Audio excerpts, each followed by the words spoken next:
Alan Winters, Professor Emeritus of Economics at the University of Sussex and former Director of the Development Research Group of the World Bank. Great to see you. Now, look, trade wars are good and easy to win. That was what Trump said the last time he imposed levies on steel in 2018. What do you think makes this raft of measures different? I think it's different this time because it's broader and it's quicker and it's, in a sense, less temperate. One really cannot predict where it's all going to end. But having said that, the tariffs are pretty much like the tariffs last time, and we have to see whether the sort of agreements that we reached last time on steel and aluminium, can be resuscitated. Canada and Mexico were eventually, fairly shortly afterwards, exempted. Europe, the UK negotiated exemption from the tariffs on condition that they didn't export too much to the US. So you've mentioned there some of the countries, the places that might be hard hit, but in terms of sectors, which ones is it going to bite? Is it going to push up prices in the car industry, for example? Oh, almost certainly. I mean, how much prices get pushed up obviously depend on how much steel and aluminium you use.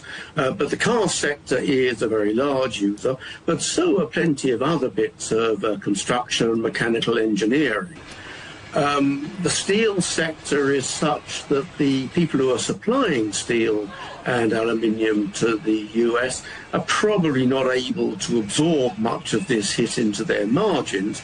And so, frankly, either the things will dry up, so there'll be a shortage and prices will go up, or they'll raise their prices correspondingly. Alan, as the US turns inward, do you think this perhaps gives China an opportunity to focus on being a stable and reliable trading partner of the global south and newer markets? Oh yes, I think that must be something that's very prominent in the Chinese government's planning. I think with trade, in a sense, it's all too new and so difficult to unpick exactly where it's going. But somewhere where very clearly there is a vacuum being created is in foreign aid. Mr. Musk, I guess we should say, has stopped virtually all US foreign aid. That's a very large amount. It's very important to the global south countries that receive it.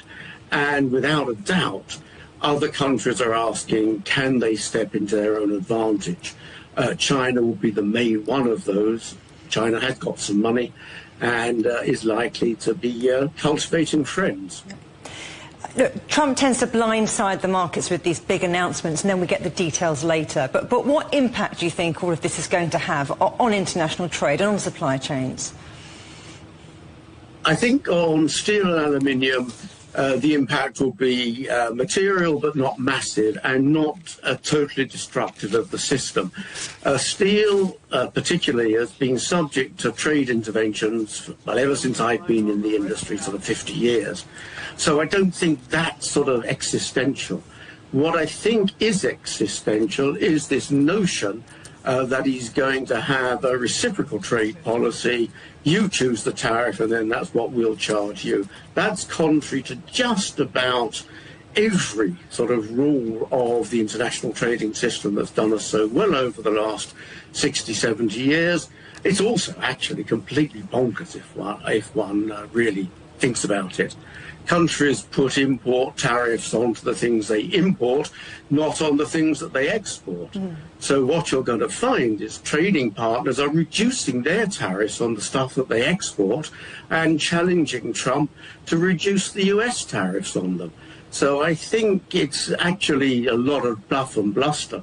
But what the collateral damage will be as we go along, it's very difficult to predict. Alan Winters at the University of Sussex, thank you very much.